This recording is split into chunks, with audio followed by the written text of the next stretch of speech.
The galaxy belonged to the Zephyrians, and everyone knew it. For 3,000 years, their massive ships had traveled between the stars, carrying death to anyone who dared to stand against them. Their empire stretched across 1,000 worlds, from the burning core systems to the cold outer rim territories where ice covered dead planets. Emperor Thaxalon sat on his crystal throne in the great palace on Nexus Prime. The throne room was bigger than most cities, with walls that reached up so high they disappeared into shadows. Thousands of alien servants moved through the vast space, each one belonging to a different species the Zephyrians had conquered long ago. Some walked on 2 legs like humans might. Others crawled on many legs, and a few floated through the air on wings or gas bladders. The Emperor was old, even by Zephyrian standards. His green scales had turned dark with age, and his yellow eyes held the cold look of someone who had watched worlds burn. He had ruled for 800 years, and his father had ruled before him, and his grandfather before that. The Zephyrian bloodline had never been broken, never been challenged, never been defeated. "Bring me the reports," Thaxalon said, his voice echoing through the throne room like thunder. A small, furry creature scurried forward, carrying a crystal tablet in its tiny hands. The creature's species had once built great cities on 7 different worlds. Now they served as message carriers and record keepers for their Zephyrian masters. The Emperor took the tablet and read through the daily reports from across his empire. Mining operations on Tau Ceti were ahead of schedule. The slave populations on the agricultural worlds were healthy and productive. Trade routes between the core systems remained secure. Everything was as it should be. Far above the palace, Admiral Vextar stood on the bridge of his flagship, the Eternal Dominion. The ship was 50 kilometers long and 10 kilometers wide, a moving city that carried a crew of 10,000. Its hull was made from metal so strong that plasma cannons could barely scratch it. Its weapons could turn entire moons into dust. Vextar had commanded the Third Imperial Fleet for 200 years. In that time, he had conquered 37 star systems and destroyed over 200 enemy ships. He had never lost a battle, never retreated from a fight, never shown mercy to his enemies. Other species across the galaxy spoke his name in whispers, afraid that saying it too loud might draw his attention. The Admiral was studying star charts when his communications officer approached. The officer was young for a Zephyrian, only 50 years old, with bright green scales that had not yet darkened with age. "Sir, we are receiving reports from the Outer Rim territories," the officer said. "Long-range sensors have detected something unusual in the Kepler system." Vextar turned his yellow eyes toward the junior officer. "Define unusual." "A single ship, sir. Unknown design, unknown origin.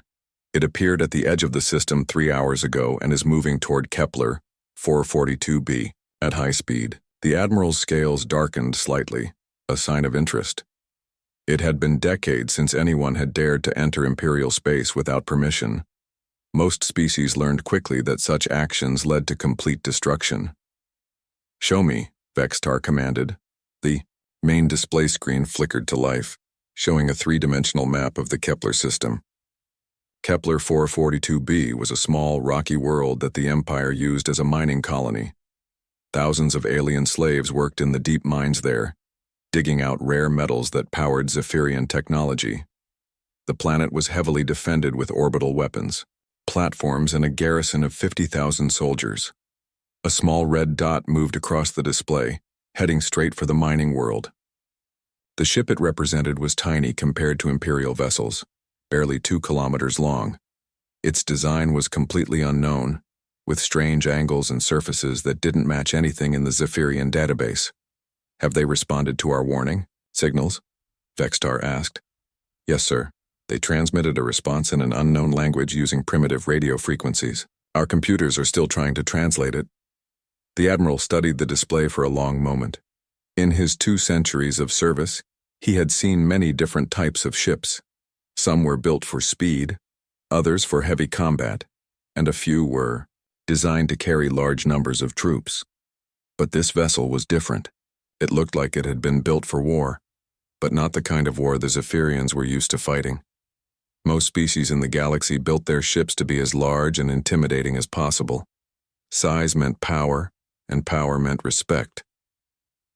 This unknown ship was small and compact, built with clean lines and efficient angles. It looked fast and deadly, like a knife cutting through space. "Sir, General Mordak is requesting instructions," the communications officer said. General Mordak commanded the garrison on Kepler 442b. He was a good soldier, experienced in dealing with slave rebellions and pirate raids. But this situation was different. No one had ever approached an Imperial world so boldly before. "Tell the general to transmit standard warnings in all known languages," Vextar ordered. "If the ship does not respond appropriately, he has permission to disable it and capture the crew for questioning." The communications officer nodded and began sending the message. Vextar continued to study the unknown ship, feeling something he had not experienced in many years. It was not fear exactly, but a sense that something important was about to happen. Down on Kepler 442b, General Mordak received his orders and began preparing his forces. The planet's orbital defense platforms powered up their weapons, targeting the approaching ship. Squadrons of fighter craft launched from underground bases, ready to swarm any vessel that dared to threaten Imperial territory. The general had fought in dozens of battles across the galaxy. He had seen entire fleets destroyed and whole civilizations brought to their knees. But as he watched the unknown ship approach his world, he felt a strange uneasiness growing in his chest. Something was different about this ship and whoever was flying it. They showed no fear of the massive defense forces arrayed against them. They made no attempt to negotiate or explain their presence. They simply continued on their course, heading directly toward the most heavily defended world in the sector. For the first time in 3,000 years, the Zephyrian Empire was about to face something it had never encountered before. An enemy that did not fear them, did not respect them, and did not intend to surrender without a fight. The age of absolute Imperial dominance was about to end, though no one knew it yet. Captain Jake Morrison stood on the bridge of the UES Defiance, watching the alien world grow larger on the main screen. The planet was brown and gray, covered with deep scars where massive mining operations had torn into its surface. Orbital stations hung in space around it like metal spiders, bristling with weapons that tracked his ship's approach. "Range to target, 2 million kilometers and closing," reported Lieutenant Commander Lisa Hayes from the tactical station. She was young for her rank, only 32 years old, but she had earned her position through skill and dedication. Her dark hair was pulled back in a regulation ponytail, and her green eyes never left the sensor displays. "I count 47 weapons platforms and at least 60 smaller craft launching from the surface," she continued. "They're definitely not rolling out the welcome mat." Captain Morrison nodded, his weathered face showing no emotion. At 45, he had spent 20 years in the Earth Navy, fighting pirates in the outer solar system and dealing with corporate raiders who tried to steal mining rights from honest colonists. This was his first mission beyond Earth's solar system, but the principles remained the same. Show strength, but don't start a fight unless you have to. "Any response to our communications?" he asked. Commander Pete Collins looked up from the engineering station. He was a big man with calloused hands and grease stains on his uniform, the kind of engineer who could fix anything with spare parts and determination. "They're broadcasting on multiple frequencies, Captain. Computers working on translation, but it's slow going. Seems like they're using some kind of mathematical base 8 system for their language structure." The bridge of the Defiance was cramped compared to the massive alien ships they were approaching, but every inch of space was used efficiently. The crew of 300 were all volunteers, picked from the best Earth had to offer. They had traveled for 6 months through hyperspace to reach this star system, following radio signals that had been detected by deep space telescopes. "Captain," called Dr. Amy Watson from her science station. She was the ship's xenobiologist, a thin woman with short blonde hair and thick glasses. "I'm picking up energy signatures from those orbital platforms. The weapons they're pointing at us use some kind of plasma technology, probably effective against energy shields, but not necessarily against physical armor." Morrison walked to the center of the bridge, his hands clasped behind his back. Through the main screen, he could see the alien ships moving to intercept them. They were huge, each one 20 times larger than his own vessel, but they moved slowly and seemed to lack the quick maneuvering systems that human ships used in combat. "Sir, incoming transmission," Collins announced. Computers managed a rough translation. The main screen flickered, and the image of an alien creature appeared. It looked like a giant lizard standing upright, with green scales and yellow eyes that seemed to glow with their own light. When it spoke, the computer's translation came through the speakers in a flat, mechanical voice. "Unknown vessel, you have entered Imperial space without permission. State your identity and purpose, or you will be destroyed." Morrison stepped forward, straightening his blue uniform jacket. "Open a channel, Commander." The screen switched to show Morrison's own image. He looked directly into the camera, his gray eyes steady and calm. "This is Captain Jake Morrison of the United Earth ship Defiance. We come in peace from the planet Earth, seeking contact with other intelligent species. We mean no harm to your people or your territory." The response came quickly, the alien's voice sharp with anger. "I am General Mordak of the 3rd Zephyrian Empire. You will surrender your vessel immediately and prepare to be boarded. Resistance will result in your complete destruction." Morrison felt his jaw tighten. 20 years of military service had taught him to recognize bullies, whether they were human pirates or alien generals. "I'm afraid I can't do that, General. We're on a peaceful mission, but we're prepared to defend ourselves if necessary." The alien's eyes seemed to glow brighter. "You dare to refuse an Imperial command? Your ship is outnumbered 50-1. Surrender now or face the consequences." Behind Morrison, Lieutenant Commander Hayes was studying her tactical displays. "Captain, their weapons are charging. Multiple targeting locks detected." Morrison never took his eyes off the alien general. "General Mordak, I strongly advise you to reconsider your position. We don't want to fight, but we won't be intimidated either." The transmission cut off abruptly. On the main screen, Morrison could see the alien ships changing formation, moving to surround his vessel. The weapons platforms in orbit around the planet were rotating to bring their guns to bear. "Battle stations," Morrison ordered quietly.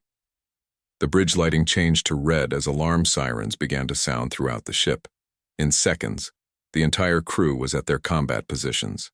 Engineering reported all systems ready. Weapons were armed and targeted. Damage control teams stood by for emergency repairs. "Captain, I'm reading massive energy buildup from the lead enemy vessel," Hayes reported. "They're preparing to fire." Morrison looked around his bridge at the faces of his crew. These were good people, professionals who had volunteered for this mission knowing they might never see Earth again. They trusted him to make the right decisions, to bring them home safely if possible. "Lisa, what's your assessment of their combat capabilities?" Hayes studied her screens for a moment. "Their ships are big and heavily armed, but they're slow and clumsy. Their weapons seem designed for bombarding planets rather than ship-to-ship combat. Their targeting systems are primitive compared to ours. Pete, how are our systems holding up?" Collins grinned from his engineering station. "All green across the board, Captain. Reactors running at full power. All weapon systems are online, and our armor should hold against anything they can throw at us." Dr. Watson looked up from her station. "Captain, I'm detecting thousands of life signs on the planet's surface. Many of them don't match the aliens we've been talking to. I think there might be different species down there, possibly being held against their will." Morrison nodded grimly. The situation was becoming clearer. This wasn't just first contact with an alien species. This was contact with an empire that enslaved other races and used force to maintain control. The kind of empire that Earth had fought against throughout its history. "Incoming missiles!" Hayes shouted suddenly. "Multiple plasma torpedoes. Impact. In 30 seconds. Morrison's voice was calm and steady. "All hands brace for impact. Lisa, return fire. Target their weapon systems first, engines second. Let's show them what Earth engineering can do." The UES Defiance had been built in the orbital shipyards above Mars, using the latest human technology. Its hull was made from compressed diamond armor that could withstand nuclear weapons. Its railguns could fire projectiles at a significant fraction of light speed. Its missile tubes were loaded with nuclear warheads that had been designed to crack asteroids. The Zephyrians were about to learn that not every species in the galaxy was willing to bow down to their empire. Some species fought back, and some species were very good at fighting.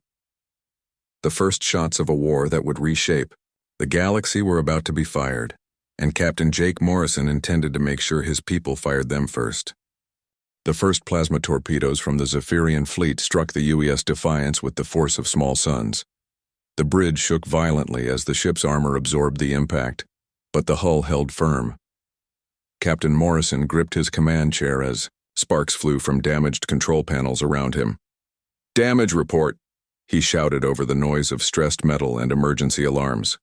"Minor hull scoring on deck 7 through 9, Commander Collins called out from engineering. Armor held. Perfectly. Those plasma weapons are designed to melt through soft targets, not punch through diamond composite." Lieutenant Commander Hayes was already working at her tactical station, her fingers flying over the controls. Railguns locked on target, nuclear, missiles armed and ready. Laser arrays charging to full power. "Fire at will," Morrison ordered. The Defiance's railguns spoke first. 6 tungsten projectiles, each weighing 50 kilograms, launched from the ship's main battery at 12%, the speed of light. They crossed the distance to the nearest Zephyrian battleship in less than 2 seconds, striking the alien vessel's hull with the force of nuclear weapons. The effect was devastating. The Zephyrian ship's energy shields, designed to deflect plasma and particle beams, offered no protection against solid matter moving at relativistic speeds. The railgun rounds punched through the hull like bullets through paper, tearing massive holes in the alien vessel's armor. General Mordak watched in horror from his command ship as the human projectiles ripped through his flagship's sister vessel. He had never seen weapons like these before. The human ship was tiny compared to his battleships, but its weapons were far more deadly than anything in the Imperial arsenal. "All ships, concentrate fire on the human vessel," he ordered. "Destroy it before it can fire again." But the Defiance was already moving. Captain Morrison had ordered evasive maneuvers the moment his ship opened fire, and the human vessel's advanced thruster systems allowed it to dance between the slow-moving Zephyrian battleships like a fighter craft among bombers. Commander Collins had rerouted power from non-essential systems to the engines, giving the ship burst acceleration that the aliens couldn't match. The Defiance twisted and rolled through space, avoiding the clumsy attempts of the Zephyrian gunners to track it. "Second salvo away," Hayes announced. Nuclear missiles streaked toward 3 different alien ships, their guidance systems locked onto the largest targets. The Zephyrians tried to shoot down the incoming weapons, but their defensive systems were too slow to track the fast-moving human missiles. The nuclear warheads detonated against the hulls of the Zephyrian battleships with blinding flashes of light. 2 of the alien vessels lost their main engines and began drifting helplessly through space. The 3rd ship's weapon systems went offline, leaving it defenseless. Dr. Watson monitored the alien communications from her science station. "Captain, their command structure is breaking down. They're not used to taking casualties like this. Many of their ships are requesting permission to retreat." Morrison nodded grimly. He had seen this before in fights with pirates and raiders. Bullies were used to picking on weaker opponents, but they fell apart quickly when faced with someone who could fight back effectively. "Lisa, target their command ship. Let's see if we can end this quickly." The Defiance's laser arrays fired in perfect coordination, sending beams of focused energy across space at the speed of light. The alien command ship's shields flared and died under the assault, and the laser beams began cutting through the hull like hot knives through butter. General Mordak felt his ship shudder as the human weapons tore into it. Emergency lights flashed, red throughout the bridge, and the air filled with smoke from burning control panels. Half of his crew was already dead or wounded, and the ship's main reactor was showing dangerous power fluctuations. "Sir, we're losing structural integrity," his engineering officer reported. "Hull breaches on 12 decks. We need to evacuate immediately." But there was nowhere to go. The human ship had positioned itself between the Zephyrian fleet and the planet, cutting off any retreat. One by one, the alien battleships were being destroyed or disabled by weapons they couldn't defend against. Admiral Vextar watched the battle from his flagship, the Eternal Dominion, as it raced toward the Kepler system. His long-range sensors showed the impossible happening. A single human ship was defeating an entire Zephyrian battle group. "How is this possible?" he demanded. "They have one ship against 50 of ours." His tactical officer studied the sensor readings with disbelief. "Sir, their weapons are completely different from anything we've encountered. They're using kinetic projectiles and nuclear explosives instead of plasma or particle beams. Our shields are useless against them." Vextar's scales darkened with anger and fear. In 200 years of military service, he had never seen Zephyrian ships destroyed so easily. The humans were using technology that made the Imperial fleet look primitive by comparison. Back in the battle, Captain Morrison watched as the last few Zephyrian ships tried desperately to escape. His crew had performed magnificently, but he knew this was only the beginning. Word of this defeat would spread throughout the alien empire, and they would send more ships. "Captain, incoming transmission from the planet," Collins reported. "Multiple species, not just the Zephyrians. They're asking for help." Dr. Watson's eyes widened as she studied the communications. "Sir, there are thousands of different aliens on that planet. They're all slaves, forced to work in the mines. They want us to free them." Morrison looked at the tactical display. Of the 50 Zephyrian ships that had attacked his vessel, only 12 were still capable of fighting. The rest were either destroyed or drifting helplessly in space. His own ship had taken minimal damage. "Lisa, status of the remaining enemy vessels?" "They're trying to surrender, Captain. The alien general is requesting terms." Morrison nodded. He had no desire to kill unnecessarily, but he also knew that showing mercy to slavers could be dangerous. These aliens had spent centuries oppressing other species, and they would continue to do so if given the chance. "Open a channel to General Mordak." The alien general appeared on the screen, his scaled face showing fear for the first time in his long military career. His ship was badly damaged and smoke drifted behind him from burning equipment. "Human Captain," Mordak said, his voice much less confident than before. "I offer the surrender of my remaining forces. We will withdraw from this system and report your victory to our superiors." Morrison's expression remained hard. "I don't think so, General. Your people have been enslaving other species for centuries. That ends today. You will release all slaves on this planet immediately, and your ships will remain here until we can arrange for their safe transport to worlds of their choosing." Mordak's eyes widened with shock. No one had ever dictated terms to the Zephyrian Empire before. "You cannot make such demands. The Emperor will send 1,000 ships to destroy you." Morrison smiled coldly. "Let him try, General. We'll be ready." Emperor Thaxilon crushed the crystal tablet in his clawed hand as he read the report from Kepler 442b.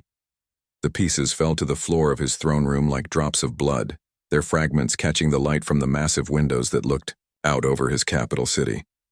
"Impossible," he hissed, his yellow eyes blazing with rage. "One ship cannot defeat an entire battle group. General Mordak must be lying to cover his own cowardice." The small, furry messenger who had brought the report cowered at the base of the crystal throne. In all its years of service, it had never seen the Emperor so angry. The very air around the throne seemed to crackle with dangerous energy.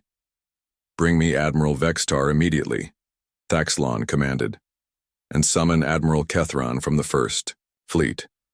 If these humans think they can challenge the Zephyrian Empire, they will learn the price of such foolishness." 3 star systems away, Admiral Vextar stood on the bridge of the Eternal Dominion as his third fleet dropped out of hyperspace at the edge of the Kepler system. What he saw through his ship's sensors made his blood run cold. 50 Zephyrian battleships floated dead in space around the mining planet. Some had been torn apart by weapons fire. Their hulls split open like broken eggs. Others drifted without power, their crews either dead or captured. In the center of the wreckage, a single human ship moved between the derelicts like a predator among its kills. "Sir, we're receiving a transmission from General Mordak," his communications officer reported. "He's aboard one of the disabled vessels." The general's image appeared on the main screen. His scales were dull with shock and defeat, and burn marks covered half his face. Behind him, Vextar could see the damaged bridge of Mordak's command ship. "Admiral," Mordak said, his voice barely above a whisper, You must not engage the human vessel.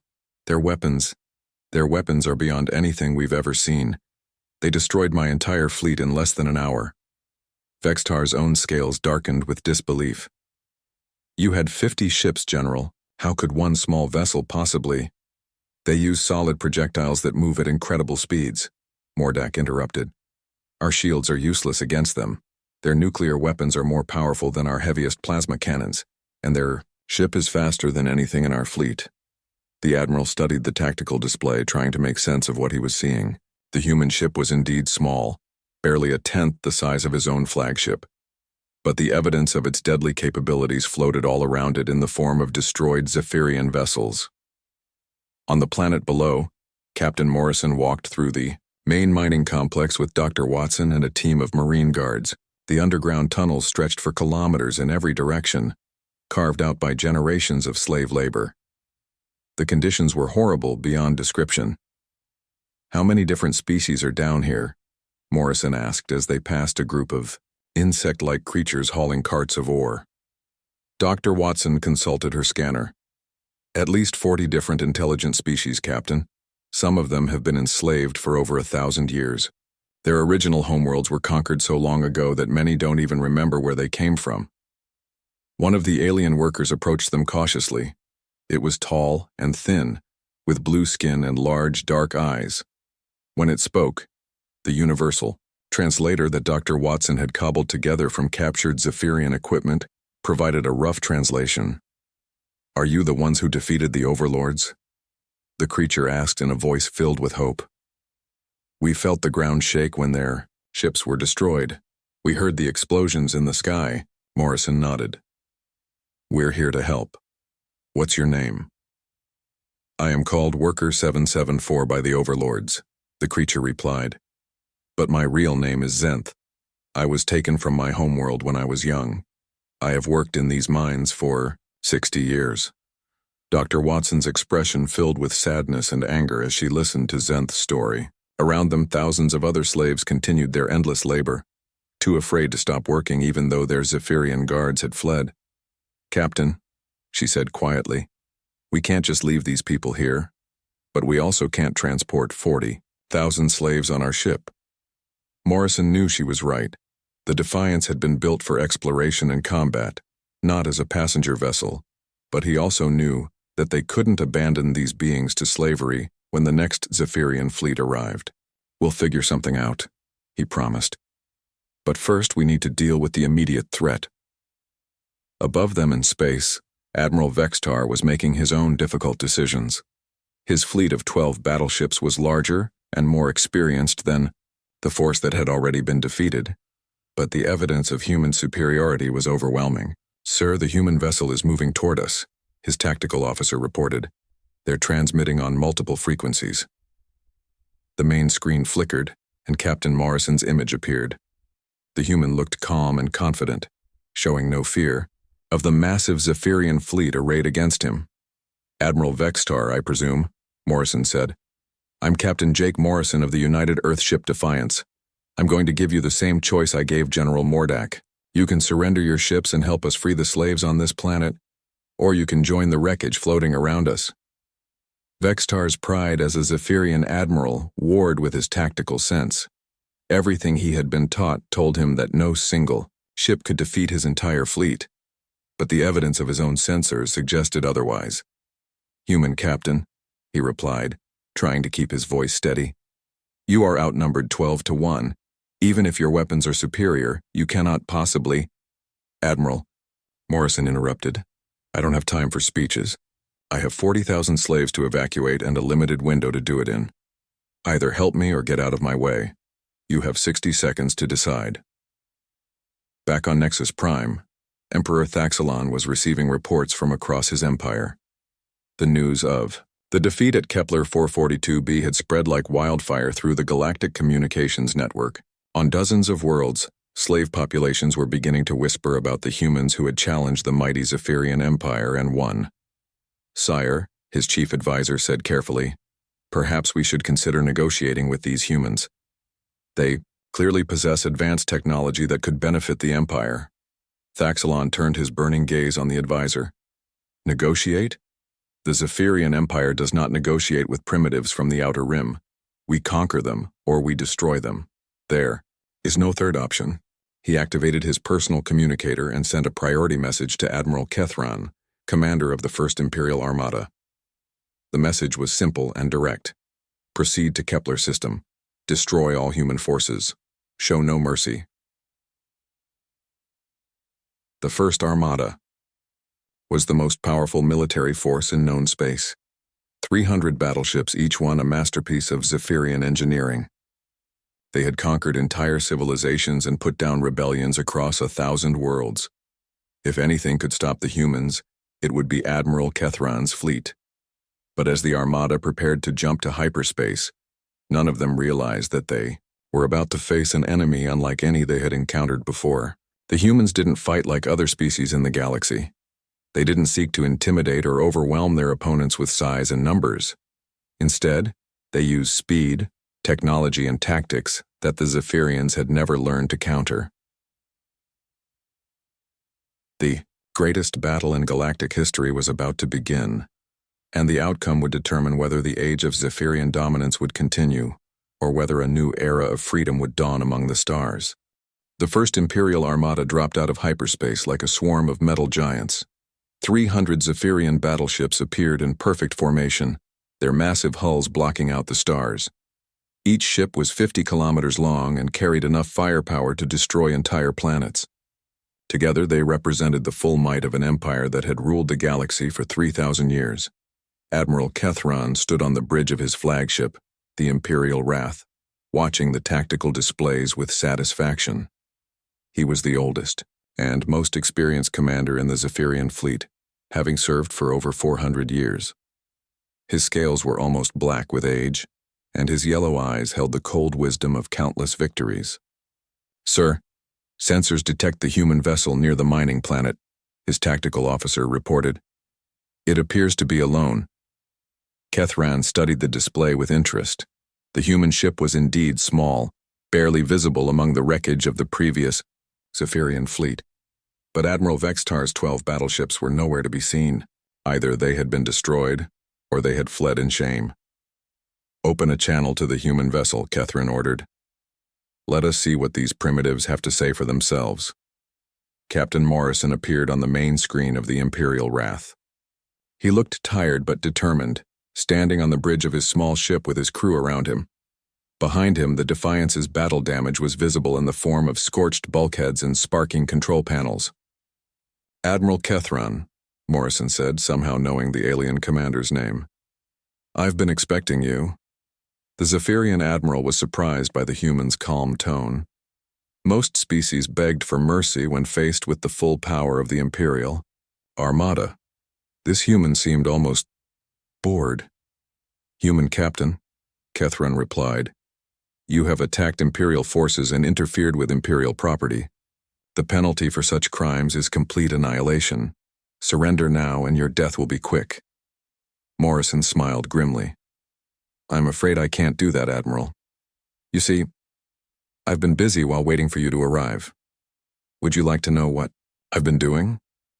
Before Kethran could respond, new contacts began appearing on his tactical display. Ships were rising from the surface of the mining planet and emerging from the asteroid belt around it. Dozens of vessels, then hundreds, then thousands. "Sir," his sensor officer called out in confusion, "I'm reading massive numbers of ships throughout the system. Where did they all come from?" Dr. Watson's voice came through the communication channel, answering the question. "We've been teaching the local population how to build proper spacecraft, Admiral. Amazing what people can accomplish when they're not being forced to work in slave mines." The ships rising to meet the Imperial Armada were not elegant or beautiful. They had been built quickly from mining equipment, salvaged Zephyrian technology, and spare parts from the destroyed fleet. But they were functional, and more importantly, they were crewed by beings who had nothing left to lose. Zenth, the blue-skinned alien who had spoken to Morrison in the mines, now stood on the bridge of a converted ore hauler. Around him, members of 40 different species worked together with a common purpose for the first time in centuries. "All ships, this is Zenth of the Liberation Fleet. He transmitted on the frequency that Captain Morrison had taught them to use. Today we fight not just for our freedom, but for the freedom of every enslaved being in the galaxy. Today the Zephyrian Empire falls. Admiral Kethron watched in disbelief as the improvised fleet moved to attack positions. These were not trained warriors or military vessels. They were slaves and miners and farmers who had somehow learned to work together in the few days since the first battle. All ships, prepare to fire, he ordered. Destroy the rebels first, then deal with the human vessel. But Captain Morrison had not been idle during his wait. The UES Defiance had used the time to study Zephyrian technology and share its findings with the liberated slaves. More importantly, Morrison had been in contact with Earth. "Admiral," Morrison said, his voice carrying across the communication channel, "there's something else you should know. The Defiance isn't alone anymore." Space itself seemed to ripple as more ships dropped out of hyperspace. 6 more human vessels appeared, each one similar to the Defiance but larger and more heavily armed. The Second Earth Expeditionary Fleet had arrived. Commander Sarah Blake, Morrison's former classmate from the Earth Naval Academy, opened a channel from her flagship, the UES Retribution. "Sorry we're late, Jake. We came as soon as we got your message." The human reinforcements changed everything. 7 Earthships, supported by thousands of improvised vessels crewed by freed slaves, now faced the Imperial Armada. The Zephyrians still had superior numbers, but their advantage was no longer overwhelming. "All human ships, this is Morrison," the captain transmitted. "Remember your training. Stay mobile, hit hard, and don't give them time to organize. These ships are built to intimidate, not to fight." The battle began with a coordinated strike from the human fleet. Railgun rounds and nuclear missiles streaked across space, targeting the largest Zephyrian vessels. The alien ships tried to return fire, but their plasma weapons were too slow to track the fast-moving human ships. The liberated slaves attacked with desperate courage, their converted mining ships ramming into Zephyrian vessels or detonating improvised explosives against alien hulls. They had no advanced weapons or armor, but they had something the Zephyrians had never faced before: the fury of beings who had been enslaved for generations and finally had a chance to strike back. Admiral Kethron watched his mighty armada being torn apart by an enemy that should have been helpless before his superior firepower. Ship after ship fell to human weapons or slave ship attacks. His perfect formations dissolved into chaos as captains tried to save their own vessels. "Sir, we're losing structural integrity," his engineering officer reported as the Imperial Wrath shuddered under a railgun impact. "Main reactor is showing critical fluctuations." Across the galaxy, other enslaved populations were receiving the same message that the humans had broadcast from Kepler 442b. The transmission was simple, but powerful. "The Zephyrian Empire can be defeated. Rise up and claim your freedom." Nexus Prime, Emperor Thaxlon felt his palace shake as explosions erupted throughout his capital city.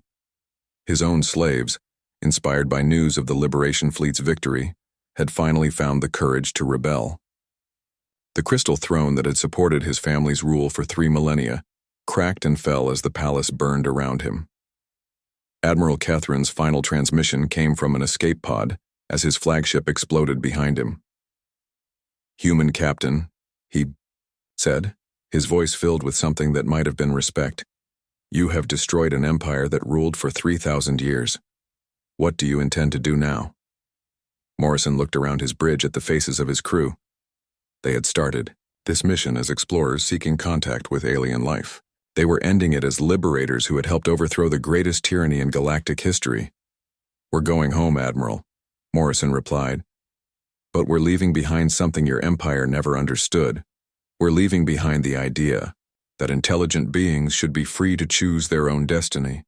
The age of Zephyrian dominance was over. Across 1,000 worlds, enslaved populations were rising up against their oppressors. The galaxy would never be the same, and it was all because one human ship had refused to be intimidated by an empire that seemed invincible. Captain Jake Morrison and the crew of the UES Defiance had proved that sometimes, all it takes to change the universe is the courage to stand up to bullies no matter how big they might be.